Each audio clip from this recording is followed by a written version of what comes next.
Hi all അസ്സലാമു അലൈക്കും. അപ്പോൾ ഞാൻ ഇന്ന് വന്നിട്ടുള്ളത് ഒരു അടിപൊളി പോളയും കൊണ്ടാണ്. ഷവർമ്മ എല്ലാവർക്കും ഇഷ്ടമല്ലേ? അപ്പോൾ ഷവർമ്മയുടെ അതേ രുചിയിലുള്ള ഒരു പോളയാണിത്. ഉണ്ടാക്കാൻ വളരെ എളുപ്പമാണ്, ഒരുപാട് പണിയൊന്നുമില്ല. ഗസ്റ്റൊക്കെ വരുന്ന സമയത്ത് പെട്ടെന്ന് ഉണ്ടാക്കാൻ പറ്റിയ ഒരു സ്നാക്കാണ്. അപ്പോൾ എല്ലാവരും ട്രൈ ചെയ്യണം. അപ്പോൾ ഇതെങ്ങനെ ഉണ്ടാക്കുന്നത് നോക്കിയാലോ? അതിനായിട്ട് നമുക്ക് ആദ്യം തന്നെ അതിൻ്റെ ഫില്ലിങ് റെഡിയാക്കിയെടുക്കാം. ഇതിലേക്ക് അരക്കപ്പ് ക്യാരറ്റ്, അരക്കപ്പ് ക്യാപ്സിക്കം, ഒരു കപ്പോളം ക്യാബേജ്, ഒരു ചെറിയ സവാള ചെറുതായി അരിഞ്ഞത്, ഒരു തക്കാളി ചെറുതായി അരിഞ്ഞതും കൂടി ചേർത്ത് കൊടുക്കാം. ഇനി ചിക്കൻ ഉപ്പും മുളക് പൊടിയും മഞ്ഞൾപ്പൊടിയും ചേർത്ത് ഫ്രൈ ചെയ്തത് കൂടി ചേർത്ത് കൊടുക്കാം. ഞാനിതിൽ ചേർത്ത വെജീസ് എല്ലാം തന്നെ ചേർക്കണം എന്നൊന്നുമില്ല കേട്ടോ. നിങ്ങളുടെ കയ്യിൽ ഏതാണോ ഉള്ളത് അത് വെച്ച് ചെയ്യാം. ഇനി ഒരു 4 ടേബിൾ സ്പൂൺ മയോണൈസും കൂടി ചേർത്ത് കൊടുക്കാം. ഒരു 2 ടേബിൾ സ്പൂൺ ടൊമാറ്റോ സോസും കൂടി ചേർത്ത് കൊടുക്കാം.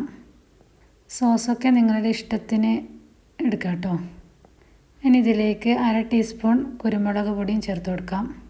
ഇനി ഇതിലേക്ക് ആവശ്യമായ ഉപ്പും കൂടി ചേർത്ത് കൊടുത്ത് നല്ലതുപോലെ മിക്സ് ചെയ്ത് കൊടുക്കാം.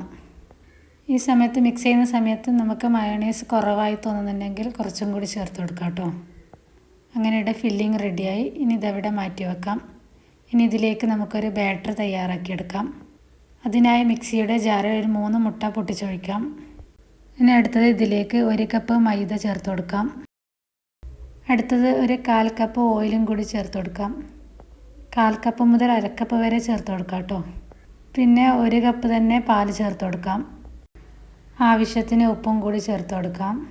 1/2 ടീസ്പൂൺ കുരുമുളക് പൊടിയും ചേർത്ത് കൊടുത്ത് നല്ലതുപോലെ അരച്ചെടുക്കാം. ഒരു 2 മിനിറ്റോളം അടിച്ചെടുത്താൽ മതി കേട്ടോ. അങ്ങനെ പോളയിലേക്കുള്ള ബാറ്ററി ഇവിടെ തയ്യാറായിട്ടുണ്ട്. ഇനി ഇത് നമുക്ക് ചുട്ടെടുക്കാം. അതിനായിട്ട് ഞാനിവിടെ ഇതുപോലൊരു പാത്രമാണ് എടുക്കുന്നത്. സോസ് പാൻ എടുക്കുന്നതാണ് ഏറ്റവും നല്ലത്.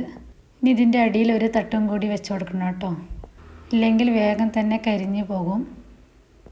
ഇനി ഇതിലേക്ക് 1 ടീസ്പൂൺ ഓയിലും കൂടി ചേർത്ത് കൊടുക്കാം. എന്നിട്ട് നമ്മൾ ആക്കി വെച്ച ബാറ്ററിൽ നിന്ന് പകുതിയോളം ആദ്യം തന്നെ ഒഴിച്ച് കൊടുക്കാം. ആദ്യം ഫുള്ളായിട്ട് ഒഴിക്കരുത്, പകുതി മാത്രം ഒഴിച്ച് കൊടുക്കാം.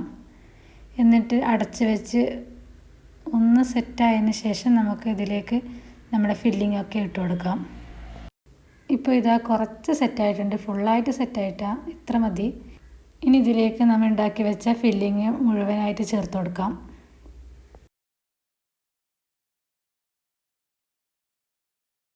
അങ്ങനെ ഫില്ലിംഗ് എല്ലാം ഫുള്ളായിട്ട് തന്നെ ചേർത്ത് കൊടുത്തിട്ടുണ്ട്. ഇനി ഇതുപോലെ ഒന്ന് പ്രസ് ചെയ്ത് ലെവൽ ചെയ്ത് കൊടുക്കണം കേട്ടോ. ഇനി ഇതിൻ്റെ മുകളിലായിട്ട് നേരത്തെ ബാക്കിയുള്ള ബാറ്ററി ഫുള്ളായിട്ട് ചേർത്ത് കൊടുക്കാം. ഇതിൻ്റെ ഫില്ലിംഗ് ഒന്നും പുറത്ത് കാണാത്ത വിധത്തിൽ തന്നെ ഒഴിച്ച് കൊടുക്കണം. ഇനി ഇതിൻ്റെ മുകളിൽ ഒരു ഡെക്കറേഷന് വേണ്ടി മാത്രം ക്യാപ്സിക്കം റൗണ്ടായിട്ട് കട്ട് ചെയ്തത് വെച്ച് കൊടുക്കാം. ക്യാപ്സിക്കത്തിന് പകരം സവാള റൗണ്ടിൽ കട്ട് ചെയ്തതോ തക്കാളിയോ ഏത് വേണമെങ്കിൽ ചേർത്ത് കൊടുക്കാം കേട്ടോ. ഇതൊരു കാണാൻ ഭംഗിക്ക് വേണ്ടി മാത്രമാണ്. ഇനി ഇത് അടച്ച് വെച്ച് ഒരു 15 മിനിറ്റ് കുക്ക് ചെയ്തെടുക്കാം കേട്ടോ. 15 മിനിറ്റ് കഴിഞ്ഞതിന് ശേഷം നമുക്ക് അടുപ്പ് തുറന്ന് നോക്കാം. ആ സമയത്ത് മുകൾ ഭാഗം കുറച്ച് കുക്കാകാൻ ബാക്കിയുണ്ട്. അത് നമുക്ക് വേറൊരു പാനിലേക്ക് തിരിച്ചിട്ട് കൊടുക്കാം. ഈ സമയത്ത് അടിഭാഗമൊക്കെ നല്ലതുപോലെ കുക്കായിട്ടുണ്ടോ എന്ന് നോക്കണം, അല്ലെങ്കിൽ ഫുള്ളായിട്ട് പൊടിഞ്ഞു പോവും.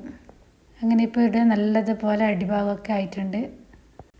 ഇനി നമുക്ക് മറ്റേ ഭാഗവും ഇതുപോലെ തന്നെ ഒന്ന് കുക്ക് ചെയ്തെടുക്കാം. ഒരു 10 മിനിറ്റ് കൊണ്ട് തന്നെ നല്ലതുപോലെ ആയിട്ട് വരും. ഇതായിപ്പോൾ ഇവിടെ നല്ലതുപോലെ തന്നെ റെഡി ആയിട്ടുണ്ട്. നല്ല അടിപൊളി ടേസ്റ്റാണ്. ഒരിക്കലെങ്കിലും നിങ്ങൾ ഇതുണ്ടാക്കി നോക്കണം. ഷവർമ്മ ഇഷ്ടമുള്ള എല്ലാവർക്കും തീർച്ചയായിട്ടും ഇഷ്ടപ്പെടുന്ന ഒരു അടിപൊളി സ്നാക്കാണ്. പെട്ടെന്നൊരു ഗസ്റ്റൊക്കെ വന്നാൽ നമുക്ക് എളുപ്പത്തിൽ ഉണ്ടാക്കാൻ പറ്റിയ ഒരു സ്നാക്ക് കൂടിയാണ്. വൈകുന്നേരം ചായക്കായാലും അടിപൊളിയാണ്. അപ്പോൾ എന്തായാലും ഉണ്ടാക്കി നോക്കണം. ഫീഡ്ബാക്ക് പറയണം. താങ്ക്സ്.